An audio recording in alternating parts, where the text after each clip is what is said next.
will introduce you and then we will get started. Okay. So welcome. I know that our people are struggling in, Yes. but hopefully we'll get a good quorum once we get started. So thank you everybody for joining us. We are thrilled to have you here and thrilled to have our distinguished keynote speaker.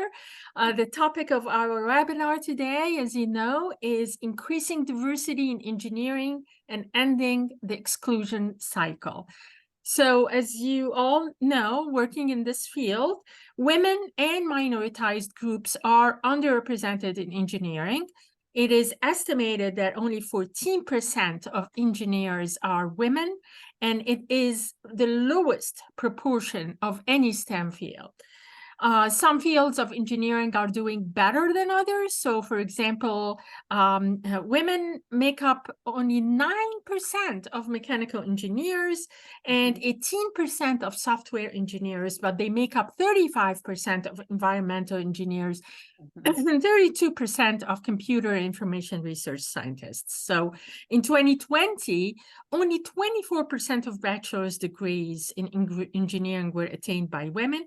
And we know from research that often women change majors. They get into STEM engineering fields, but then they tend to change majors midway, more so than men. And over 32% of female STEM majors switch to non-STEM majors. That's almost a quarter of women in the field. So they do so because they face real barriers in the classroom and in campus spaces.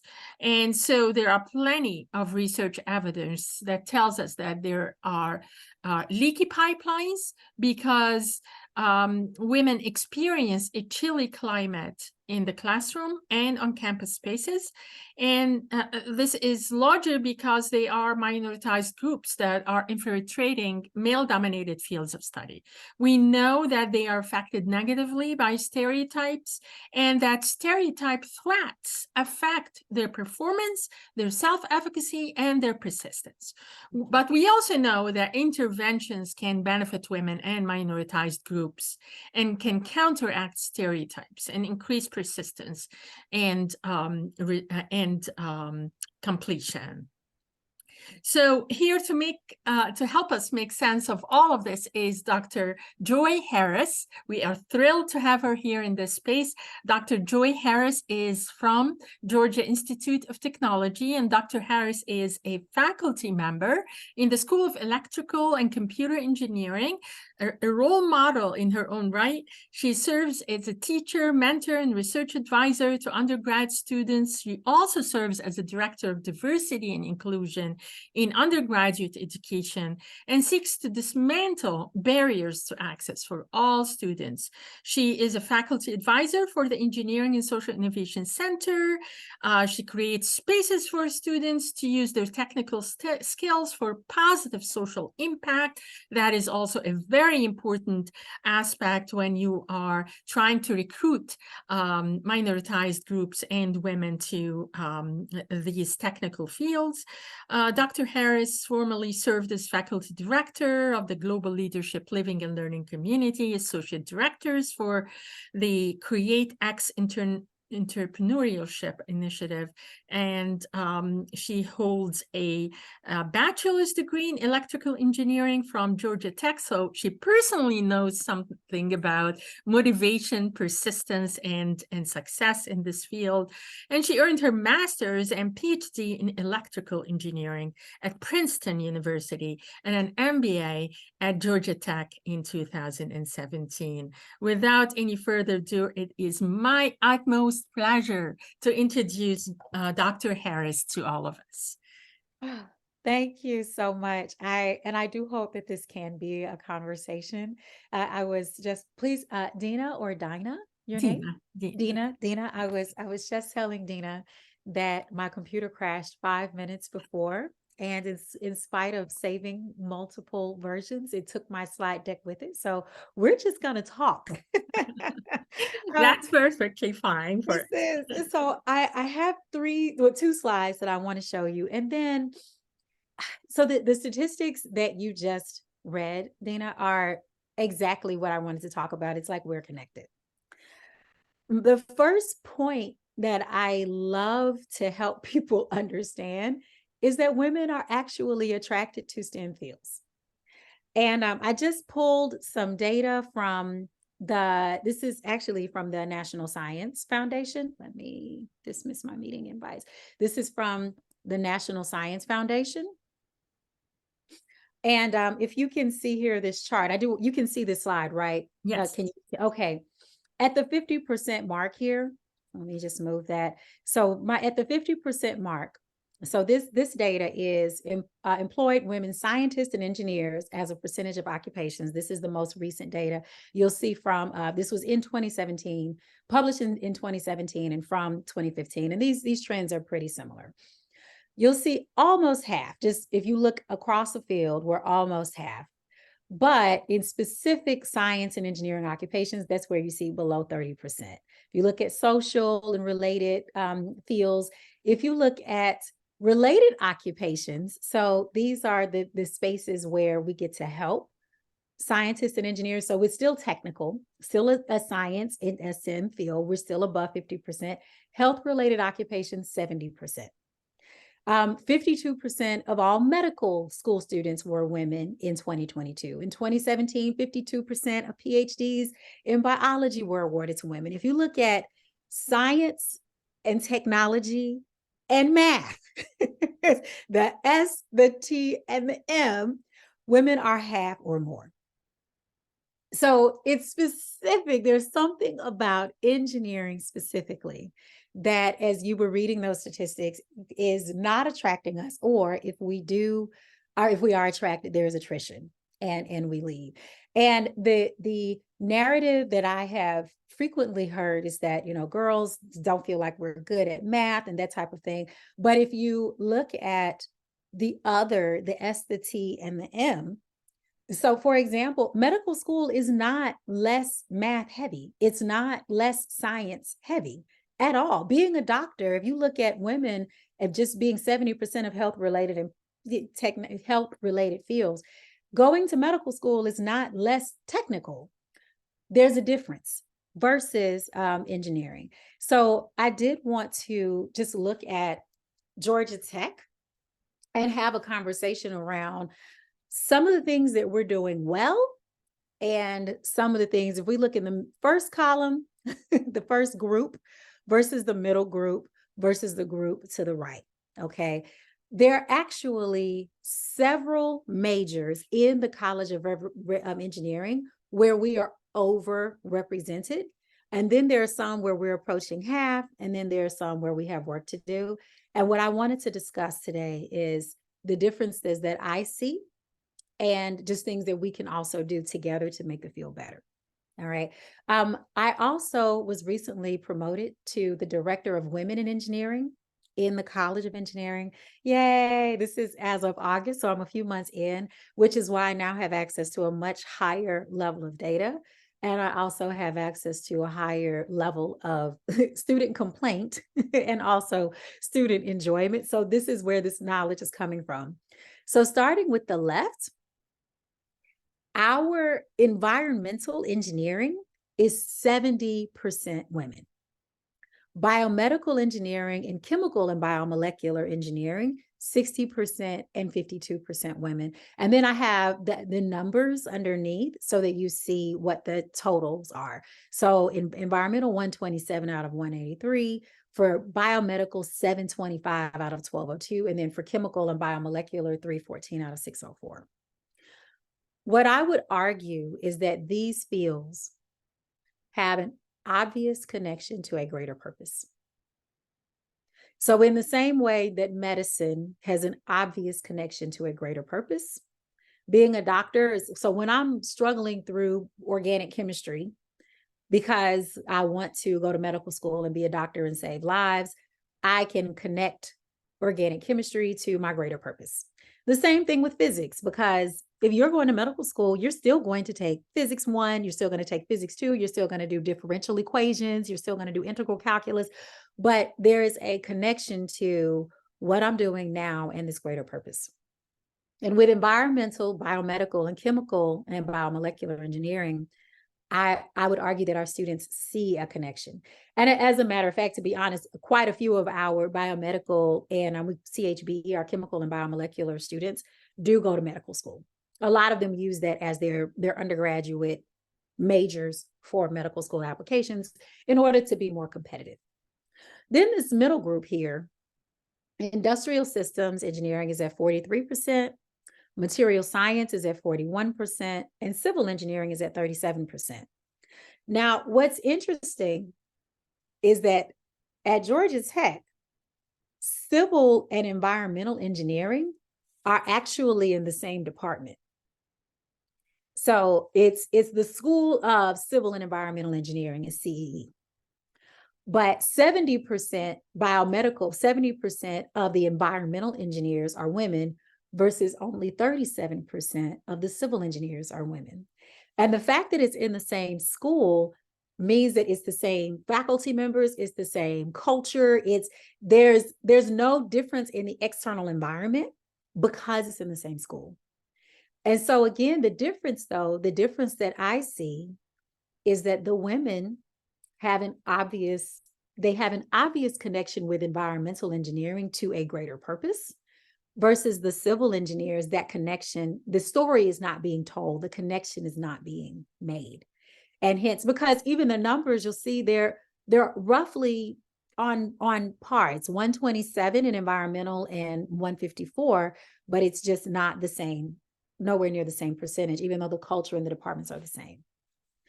And then we have our laggards. This is where my work is cut out for me.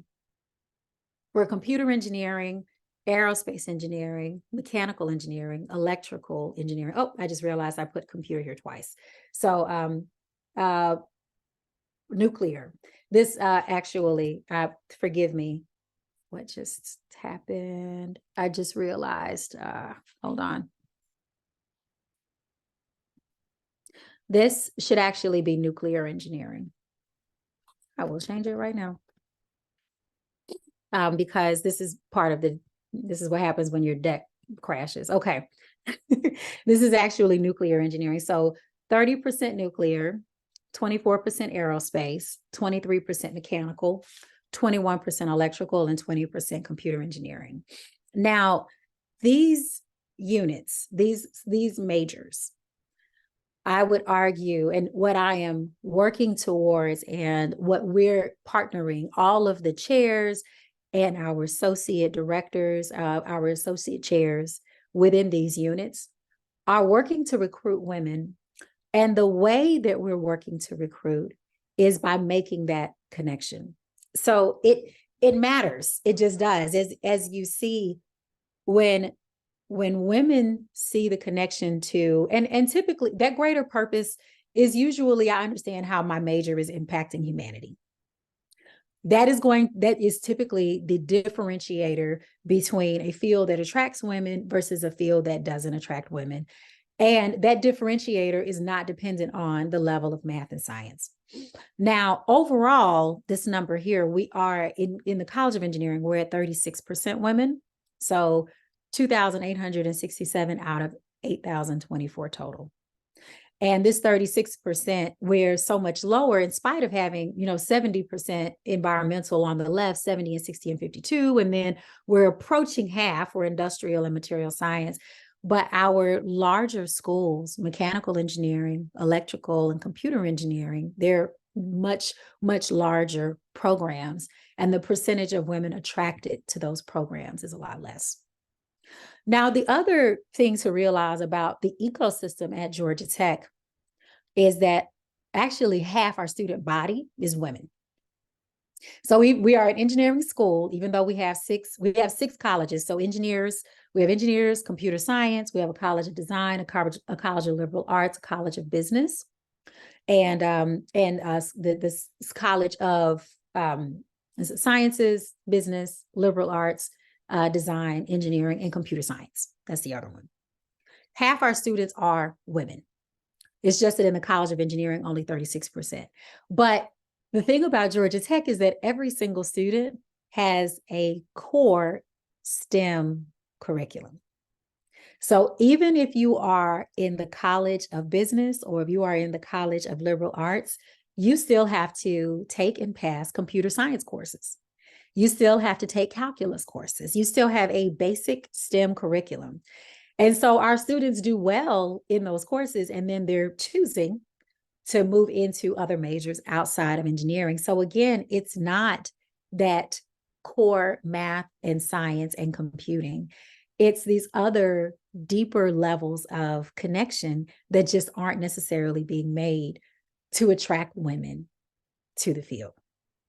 Now, what I have seen that I would love to discuss, if you all have thoughts and input, what I've seen in the classrooms that cause women, so Dina, going back to what you were saying about just the cold classroom environment, when our women go into a male-dominated classroom, a couple of things happen. I think one thing that happens is the women do self-select to shrink back and not necessarily be as vocal or contribute in the same way. I was part of an NSF research study that looked at the interactions between women and men in a co-ed classroom. And little things like if a male and a female, if a man and a woman were partnering on a lab assignment, the male would do, or the man would do the experiment and the woman would take the notes. And I don't think that they sat down and every guy said, you should take notes. And while I managed the circuits, I think culturally that's just what happened. Versus when we had women groups or two women in because they could do the labs in pairs, when the women were doing the labs, they would switch off sometimes. One woman would take notes and one woman would do the experiment. Other times, the other woman would take notes while the first woman would do the experiments. So there was an equal, more balance of power. The other thing that women have said, and I say this from hosting focus groups and from talking with different women, in addition to this research study, is that they don't feel like their male counterparts hear them. So in other words, if a woman makes a statement and that statement is disregarded or not taken seriously, versus if her male classmate makes the same statement, that statement is now considered for intellectual merit. And so those two big things do cause the classroom environment not to be as welcoming for our women students. But that is very particular to this group on the right, where it is so heavily male dominated. For the group on the left, where and even, where we're approaching 50-50, I do not hear the same level of complaints. The environment is just different. And so I did want to ask, what are you all seeing and what are you all doing to combat the classroom environment? And then I wanted to throw out some things that we're doing at Georgia Tech. So I dare take the brave approach to ask for input because I would love to learn from you all as well. Yeah, please unmute yourself and talk to Dr. Harris. Oh, yes, please, please, please, if you are willing, or type in the chat. I know that, yeah, can we see in the chat? One of the things, Dr. Harris, we're going to be doing is hosting a conference in April on pedagogies. Yes. In the classroom that help just what you're talking about, help create welcoming spaces. Yes. And help with some of the power imbalance. And where we're really informing our approaches and our frameworks with feminist pedagogies that talk about collaboration and talk about, lower hierarchical structures and, and honoring students' voices, students' experiences, student knowledge in the space. Yes. One of the one of the things that I also read in preparation. Melissa. Melissa Evans Canton. Hi, how are you? Hello, I am well. I am well. Hi. I I'm an executive director of enrollment at SUNY Canton, and I know some of my colleagues are on the call, so I can't back to your question that you asked. I can't speak to the classroom experience exactly because I'm not on the academic side. Yeah. And our dean for Canino School of Engineering Technology at Canton is in the call too, and he's a wonderful advocate and ally for women in his school. And so I want to say that, and then talk about the same kind of scenario I think you're hitting on in meetings. And we had an experience with a local union call, and they were not at all welcoming to even my input, suggestions, asking about the number of women that they employ and how they advocate for women. And I found them not really listening to me and my remarks back about, kind of being curious. Yes. And so after the meeting, I talked to Mike, and he was so receptive, and I'm so appreciative that I have colleagues like this, about how important it is, even on the non-academic side, Yes. For the men in those meetings to speak up who have the ability to, because I don't, it shouldn't, but it does carry more weight sometimes when a male counterpart will counter their opinion rather than the female, because I feel like they were picturing me as, oh, the adversary, the feminist, here we go again. Right.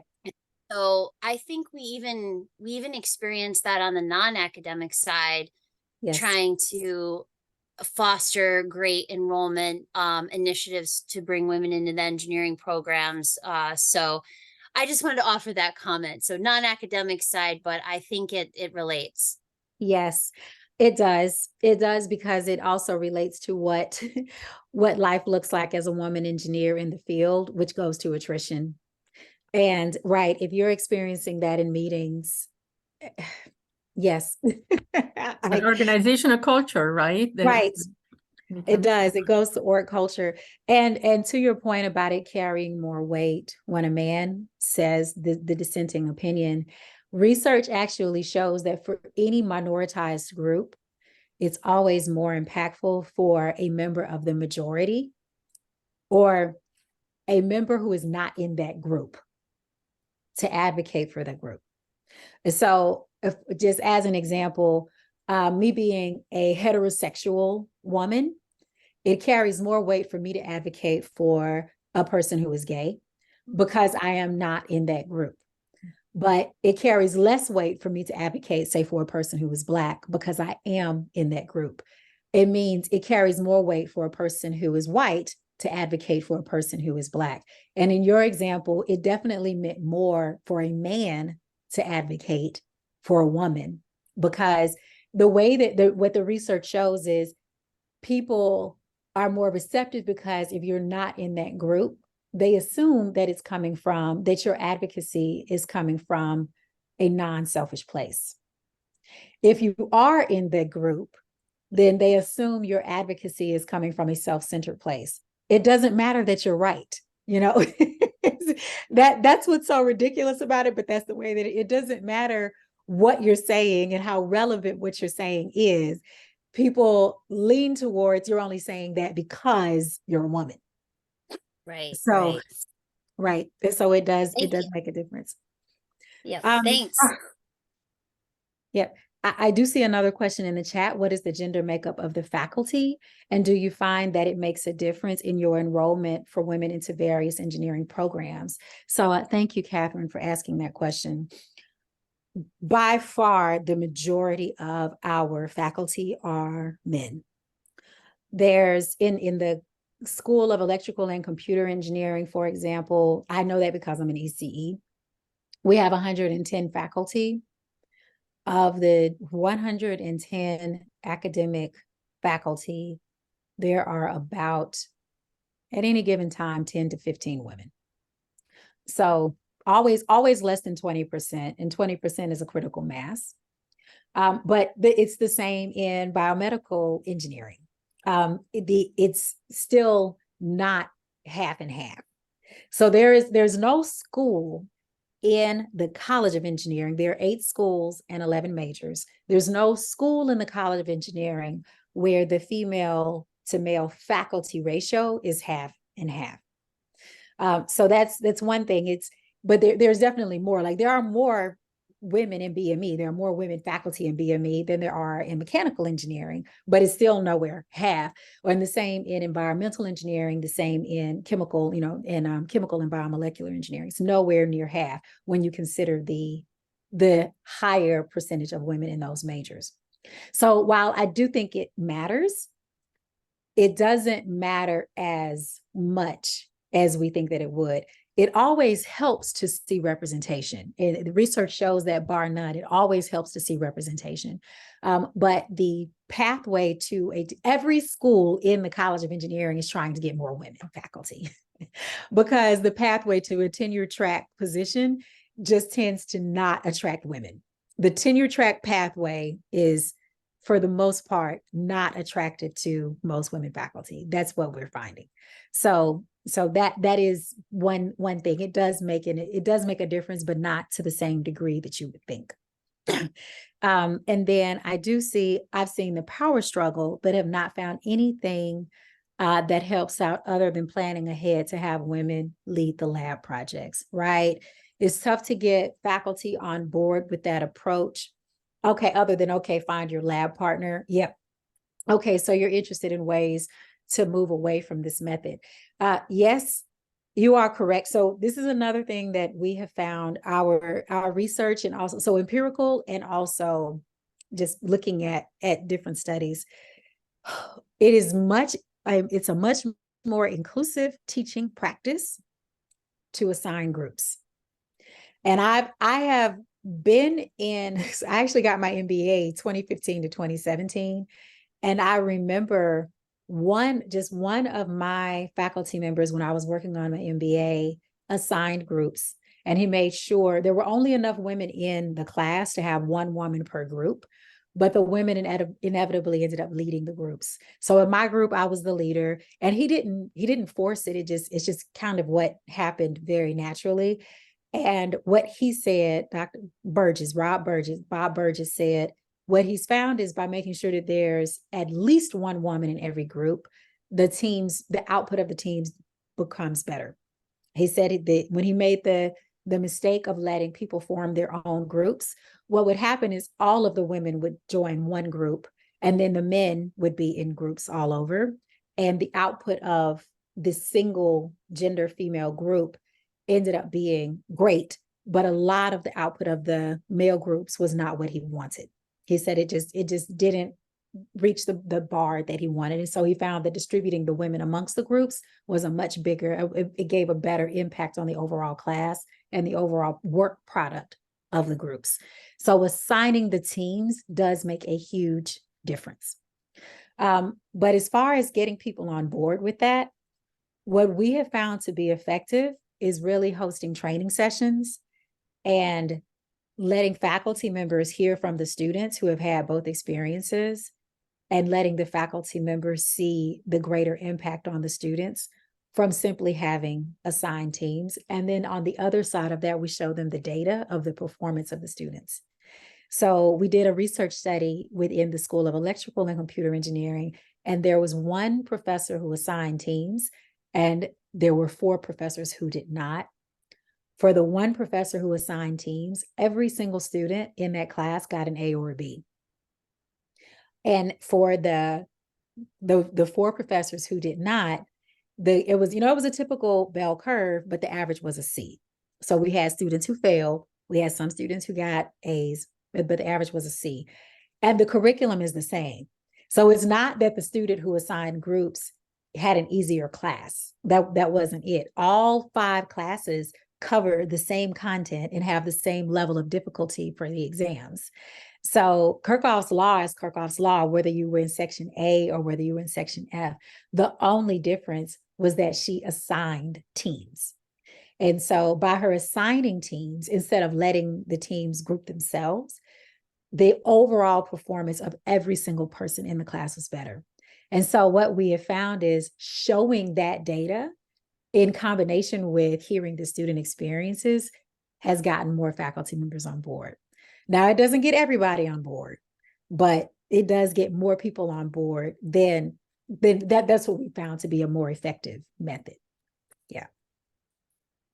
Other questions? Yes, I agree. I have to thank Melissa Evans for advocating for women in my school. Thanks, Michael. We need as many advocates as we can. We do. Other questions? So Dr. Harris, when she assigned teams, Yes. what considerations did she take did she make to in her assignment? Did she make sure that there is a balance of gender or? Yes. Yeah. Yes. That's what she did when she assigned the teams.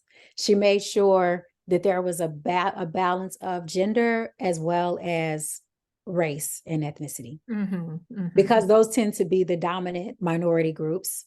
Right. And so she made sure there was a balance, and it helped the women and it also helped the minorities, because now because you'll also find that the minorities tend to be left out as well as the women. Yeah. And so by intentionally balancing that, all of the students said, oh, okay, this is my study group. This is my work group. This is what we're doing in the class. And it was in the class, by the way. She made the assignments in the class, which inevitably filtered outside of the class. So by that meaning, when you're in class, this is a group that you're working with. And so that naturally kind of led to, when you're outside of class, that's the group that you're working with. It just happened organically. But yes, being intentional about distributing race and distributing gender made all the difference. Awesome. Anybody else? Any interventions you use in the classroom? Yeah. Oh, the interventions. I do want to just mention, as people are thinking, I read a study, and it's actually in the Journal of Human Resources, on why women persist in engineering. And the four key, the journal interviewed several hundred women who had stayed in engineering, not only in academia, in their academic fields, but then also in their professional fields. And what they found was consistently these women, first of all, had care from their leadership and care from their units, as well as peer support. So creating a forum for your women to come together, a space for your women to come together, makes a huge difference. This is why the Office of Women in Engineering exists, because we do create that space for women to come together. And it makes a big difference in undergraduate. It makes more of a difference in graduate school, because we saw a high attrition rate of women grad students before creating this office and being able to give our women the space to come together. So women have to feel care from the department or care from the organization, as well as being able to come together as peers and work together. The next thing is actually having the opportunity to complete higher level and complex tasks. So things like leadership opportunities. If having those types of opportunities make a huge difference.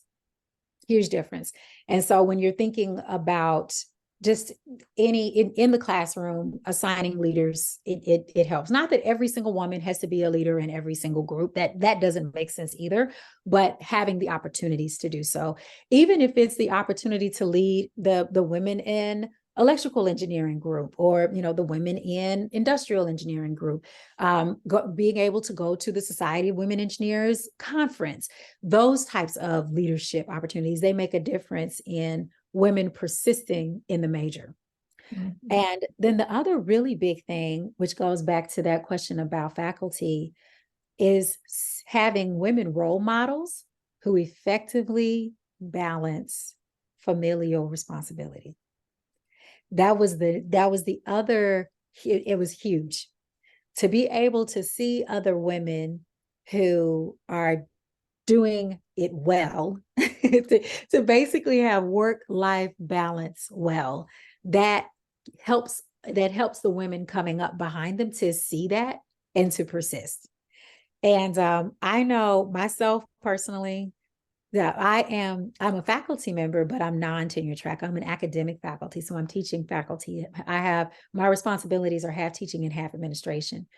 What kept me from applying for tenure track roles was I didn't see any examples of tenure track women who were balancing work and family well. Mm-hmm. All of the women that I saw, and I already had very few examples, but the women that I saw, I just thought I wanted to have children earlier. I didn't, and I wanted to spend time with my children. I wanted to have them and spend time with them.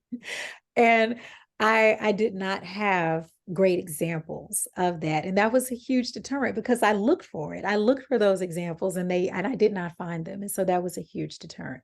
So just personally, when I saw that in the research study, I was not surprised. I said, yep, that makes sense.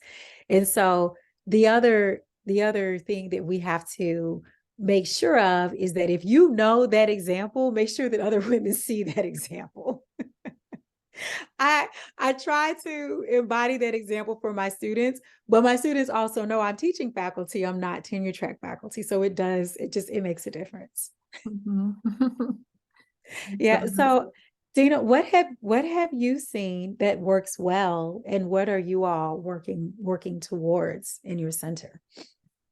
So yeah, I mean, we consume, and synthesize the results of research done elsewhere. Yes. NSF, of course, has done a lot of work in this area, Yes. but definitely mentorship, role modeling. Of course, the dilemma that you laid out, Dr. Harris, is that we know it works, but there are so few role models. Right. So how does a university go about featuring those role models so that women can feel that it can be done? That is something that you can do. And if you can't see it, we always say, if you can't see it, you can't be it. Yes. So you have to see it, but where can you see it if there's so few of them? Right. And so, but I want to go back to something you said. Obviously, you are in the midst of this, so you're sharing with us really kernels of wisdom that is very important. So the support space or the community that you're creating with women who are going through navigating these uncharted waters by themselves. So you're creating those community spaces to build community amongst them. Is there a structure to that community? Is there structured activities, or does it focus only on the emotional and dealing with imposter syndrome, dealing with stereotype threats? Is it run like a support group, or does it also address the academics? Because we know from the research, again, that focusing on gateway courses, engineering gateway courses, on the freshman and sophomore years is very important because that's where the leaks happen. Are there academic supports that are provided specifically for women in that space, in this community that you're creating? So the first question about having structure versus a loose support group, there's definitely structure. Yes. Because what we found is having a structure makes people more likely to come. Mm-hmm. And so, for example, we have our undergraduate population, our graduate population, and then we also have women faculty. For our undergraduate population, we have registered student organizations that are women affinity groups in each of the majors. And so in other words, there's women in mechanical engineering, women in electrical and computer engineering, women in civil engineering. And then each of those registered student organizations, they have either monthly or bi-monthly meetings.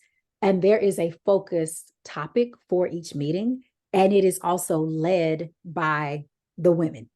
So that means there's a structured leadership opportunity, a president, a vice president, there are social chairs, there are professional development chairs. And so let's just say Texas Instruments wants to recruit, then Texas Instruments is going to reach out to one or more of those groups and say, let me come and do a professional development talk during your meeting. Right. Or if the members are interested in graduate school, then someone will come and say, hey, let me discuss graduate school during the meeting. So each meeting has a structure and a purpose, which brings women out. And then it's the before and the after the meeting. You get there early so that you have food. That's when the community is built, or you stay late and you discuss, but those are community building opportunities as well. And then the same for our grad fellows. For our graduate women, we have a fellows program where we're bringing 30 of them together at any given time. But again, it's always around a structured topic, such as imposter syndrome. That is one of the topics. How do you overcome imposter syndrome? Self-efficacy, lab skills. How do you manage a lab? How do you manage your relationship with your peers? How do you manage up with your advisor? How do you get your work done while, focusing on your research in your classes? So again, structured, but then providing that space for community building. And then the same thing for the faculty. We have mentoring circles where our senior faculty mentor the junior faculty, and then the junior faculty come together for support. But for our faculty, it looks different. Like we have faculty writing retreats and writing circles where people just come together and write. So, which doesn't seem like it would matter, but I have participated in them and it's magical. There's just something about being in a room with other women who are writing, just quiet, focused. But, we do a check-in the writing retreats are typically 4 hours long. You check in every hour and a half to 2 hours to say, this is the progress that I've made, or you keep your head down and write. But just being in that space with other people who are working towards the goal of writing a publication or working on an abstract or just writing. Yeah. It's mind-blowing. So that structure is everything. Now, conversely, we have tried just come together and hang out, just come together for a networking session, just come together for happy hour.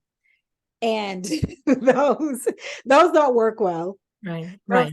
They don't.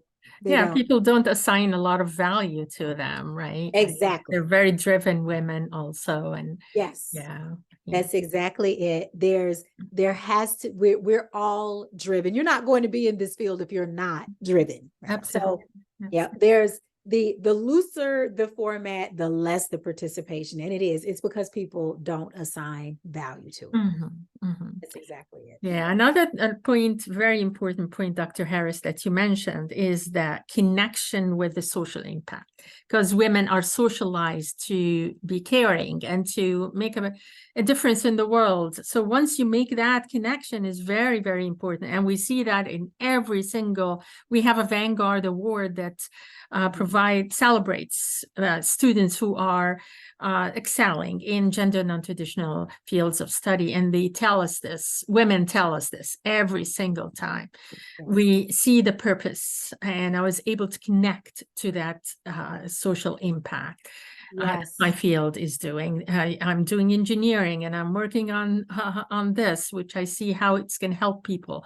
So helping make that connection is very important, as you said. Can you talk a little bit, unpack this a little bit of how you make that connection in different fields of engineering? Yes. Thank you for asking that question. That's why I actually founded the Engineering for Social Innovation Center, for that particular reason, because the center helps students. And the goal was, I wasn't even thinking about women. I just saw a gap, but the goal of the center is to help students use technical skills for societal impact. And the way that the center does this is through projects, also through fellowships, through service breaks, and through working directly with nonprofits. And what I found in my work with the center, I launched the center in about 15. So I'm 8 years in.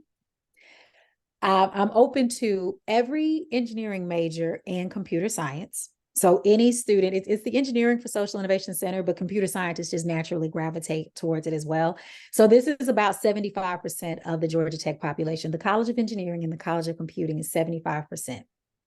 But the College of Engineering and the College of Computing combined are probably 30 to about 30. So engineering is about 36% women, computing is about 20% women. So, combined, we're in the middle, 25% women-ish. Okay. The Engineering for Social Innovation Center is always either 50% or more women. So at any given time, the students that I have engaging, both undergrad and grad, it's always, I've never had less than 50% women. Sometimes I hit 60%, 70%, but I've never had less than 50% women. And that is, and I know it's because the women tell me, the students tell me that it's the connection to the social impact. So we do things like, as an example project, I took students to Guatemala to establish a computer school while we were there. And that entire project was 60% women, both the classroom project itself and the travel there. I took a smaller group of students. I took 3 women and 2 men traveling there to Guatemala to physically set up. And then we did the software and the research development on campus and then went boots on the ground to set it up. But every year, I probably have upwards of 100 to 150 students who are engaged in the center in some way. And again, it's always 50% or more women. We did a computer science project to, this was kind of cool. And this was the students' idea. They created a felon-friendly job board. So we work with a nonprofit organization whose goal is to eradicate homelessness. And one of the reasons that the men who are in their program are habitually homeless is because they have felony convictions. And so they're unable to get jobs. Mm-hmm. So we created a job board for them that scrapes LinkedIn and looks for either, and I didn't even know this, but on the back end of a LinkedIn posting, the person posting the position can say that either they don't ask if you have a felony conviction, or they can say if they ask, does it matter? And so they can say either we don't ask, or if we do ask, it doesn't matter. And those were the jobs that were presented to these people. So just a nice, you can still have a great job. Just look here. And that was huge. That was absolutely huge, because now you have an entire group of people who have access to decent jobs, mm-hmm. in spite of having a criminal record. And so that was a big impact for helping to eradicate homelessness amongst this population. So this focusing on those who are not mentally ill, because we know that a large a great percentage of our homeless population is mentally ill. So these are the people who could do better if they had the opportunities. Mm-hmm. We also had another project focusing on clean water for a community of several hundred people in Parkeshan, which is about 8 hours drive outside of Nairobi. Mm-hmm. Again, more than half women. It was because you can see that the people, I took students to the community and we visited the people that we've completed the project for, but we were able to design filters and also we also took supplies there, but we were able to design filters so that they could use their local water source and make it clean. Unfortunately, the people were drinking from the same water source that the animals are drinking from. So of course, they're being sick and dying from waterborne illnesses because they just didn't have a clean source of water. Mm-hmm. And so I had no problem attracting women to that project, not whatsoever. And so it's just through the center. And it also helps that I provide the opportunity for the students to meet the people when quite often they meet the people that are impacted by their work. Mm-hmm.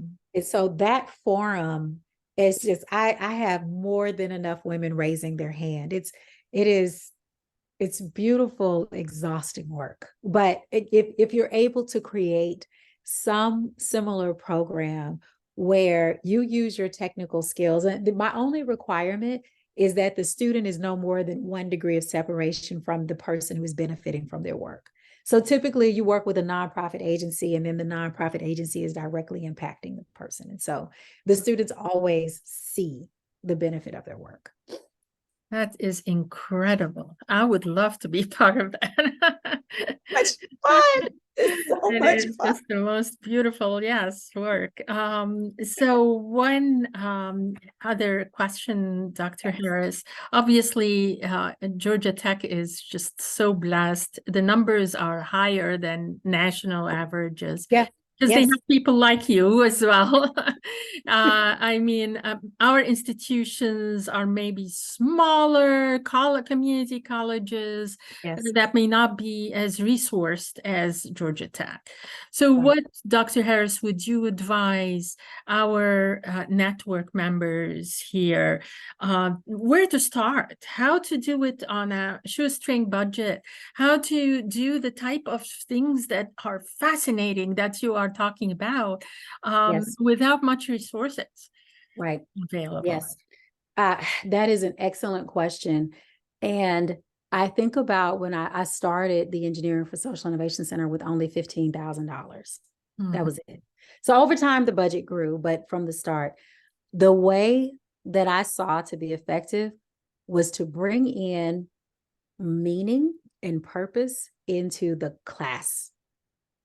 So I started with my circuits class, for example, and when we worked an in-class problem, instead of asking something like, calculate the current through the load, I would say the load is a pacemaker in a heart, the pacemaker that has been implanted in someone's heart.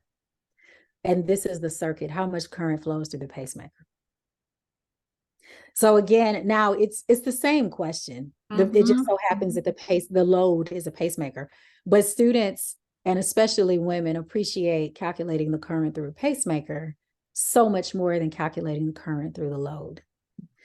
And other examples like, and again, because I'm an electrical engineer, it's easier for me to come up with electrical engineering examples. But I remember asking a homework question about in a developing country, they have, so South Africa, for example, does a lot of load shedding where they only have so much power to go around, so they have to cut the power off. Just like no street lights, no house lights. They let you know that it's coming. But so I would ask questions around, okay, you want to help improve the infrastructure of this community. Now let's solve some problems that will help do that. Yeah. So again, making a connection. Right. But the beauty of bringing purpose into the classroom is it's free. It doesn't cost you anything. Now, from there, the next step was, and this is in circuits, which was a required class. The next thing that I did was create an optional class. And in the optional class, that's where we're able to do these projects. And again, in the beginning, all of my projects were free. So I didn't have to buy supplies, or I was able to use supplies that were laying around. So students didn't have to, I didn't need a $10,000 project budget. Students were able to use things that they had in order to do prototyping and to do idea generation and to create something usable for the organization. But again, it's part of the curriculum and it's free. And then that's what I was able to use to write the proposals, to actually get the money, to start doing things like travel, and to start doing things like getting the stuff that does cost money. But putting it in the curriculum first made a huge difference. The other thing that I did that was a big deal, I didn't realize it at the time, but I presented in front of our advisory board. I presented our work to other advocates, to people who could appreciate the work, and then they donated money. So our chair didn't even know the work that the students were doing. And when I presented to our advisory board and to our chair, he said, "Oh, I need to give you money. And even if he hadn't said that, he would have provided whatever resources he could provide, just from knowing the work that we're doing. So the next thing I would say that is free is making sure that people know what you and your students are doing. Absolutely. So if you add it to a class, tell people. Tell people the story. If you do have a special class, tell people the story, because that's going to draw, not only is it going to be a recruiting tool to draw more diverse engineers to you, but it's also going to cause more people to support you. That's what we want. Yes, absolutely. But it starts with thinking really in creative ways and about the classroom and how you engage students, all students, not just women and minoritized students, Right. because what a difference it makes when you connect it to people's lives and people's social problems and day-to-day challenges. Yes. It is just a completely different way of thinking about curriculum and classroom exercises. I think we're getting up to time here, and I know Dr. Harris needs to leave, but I wanted to see if anybody has a final question that they want to ask Dr. Harris while we have her here. Okay, if nobody has any questions. Oh, Dwight, please go ahead. That's Dwight. Okay, so my question is, it seems like for those majors that are tied to the social issues, you're doing pretty well. So is it a problem of attrition in general, or is it more recruitment on the side of women that we need to focus on? So I would just point out that majors like mechanical engineering and electrical, for example, don't have an obvious tie to social impact. You definitely have to make that connection. Right. And at Georgia Tech, we don't have a large attrition rate. So when I think about even the majors that don't have a high percentage of women don't leave the major. So for us, the problem really is recruiting them in. Right. That's the issue. If we get them in, they stay. Right. So but is that percentage growing? Right now it's 36%. Is it? Yeah, we've been flat. It's just flat. Okay. It has definitely been flat. Okay. And that's why they hired me for the director of women. I need to get that up. That's my challenge. Sure. Yes, it's been flat for at least 10 years. Wow. Yeah. And so, yeah. It got to start earlier in high school, in childhood, right? It's a cultural problem. Yeah. Yes. So now, good luck with that, Dr. Harris. I know. I'm actually hosting a conference. That's the one other thing I did want to mention. We are increasing our recruiting pipeline. So next week on the 19th, we're hosting an engineers career conference for 300 high school girls. In the past, it's been about 100 to 150. We're doubling that number. And ideally, it'll be an entire conference where every representatives from all the majors will make presentations throughout the day for our high school girls. In high school, I mean they're junior and senior, so they're really close. We have separate events for sophomores, for freshmen and sophomores, but these are juniors and seniors. And there'll be an admissions presentation, like let's get that application in. There'll be a tour of the campus. And then there'll be, hey, this is what each engineering discipline looks like. And so hopefully, as we continue the conversation, we'll start to see an increase in those numbers. Yeah.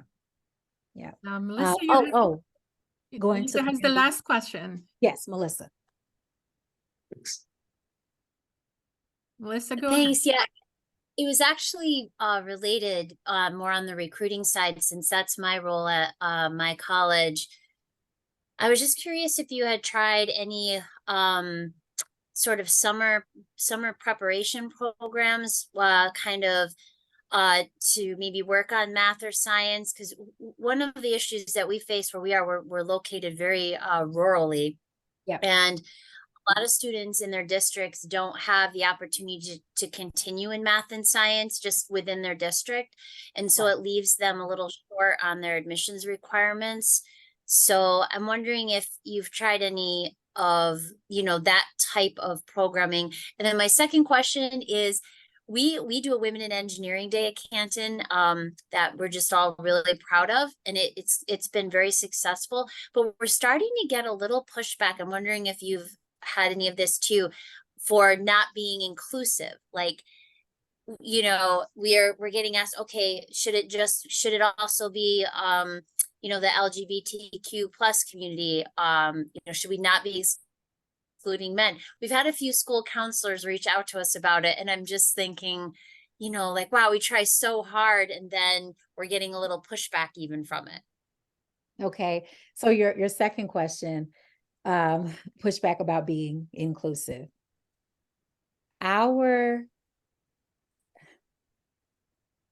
We tend to anticipate so I'm just because with the SCOTUS decision, there's always this pushback about being about being inclusive.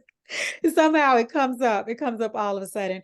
We don't tend to get questions about the LGBTQIA community because women are in that community. I'm asking myself, have we gotten pushback yet about men? And we have not so far gotten pushback about men because 70% of the College of Engineering is men.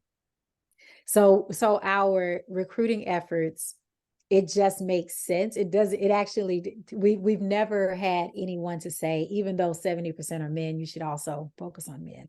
So thankfully, we haven't had that problem yet, but I'm sure it's coming.